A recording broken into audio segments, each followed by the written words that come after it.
بسم اللہ الرحمن الرحیم۔ نام و نسب: آپ کا نام عمر ہے رضی اللہ تعالی عنہ، کنیت ابو حفص اور لقب فاروق اعظم ہے۔ آپ کے والد کا نام خطاب اور ماں کا نام انتمہ ہے، جو حشام بن مغیرہ کی بیٹی یعنی ابو جہل کی بہن ہے۔ 8ویں پشت میں آپ کا شجرہ نسب سرکار اقدس صلی اللہ تعالی علیہ وسلم کے خاندانی شجرہ سے ملتا ہے۔ آپ واقعہ فیل کے 13 سال بعد پیدا ہوئے۔ نبوت کے 6 سال 27 برس کی عمر میں اسلام سے مشرف ہوئے۔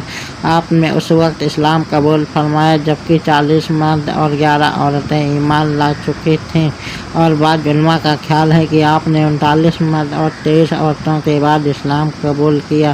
تاریخ الخلفاء: ترمذی شریف کی حدیث میں ہے کہ سرکار اقدس صلی اللہ تعالی علیہ وسلم دعا فرماتے تھے، یا الہ العالمین، عمر بن خطاب اور ابو جہل بن حشام میں سے جو تجھے پیارا ہو اس سے تو اسلام کا عزت عطا فرما۔ اور حاکم کی روایت میں حضرت ابن عباس رضی اللہ تعالی عنہما سے ہے کہ حضور نے اس دعا فرمائی، اللہم اعز الاسلام بے عمر بن خطاب خاصتاً، یعنی یا اللہ خاص طور سے عمر بن خطاب کو مسلمان بنا کر اسلام کو عزت و قوت عطا فرما۔ تو اللہ کے محبوب صلی اللہ تعالی علیہ وسلم کی یہ دعا بارگاہ الہی میں مقبول ہو گئی، اور حضرت عمر رضی اللہ تعالی عنہ اسلام سے مشرف ہو گئے۔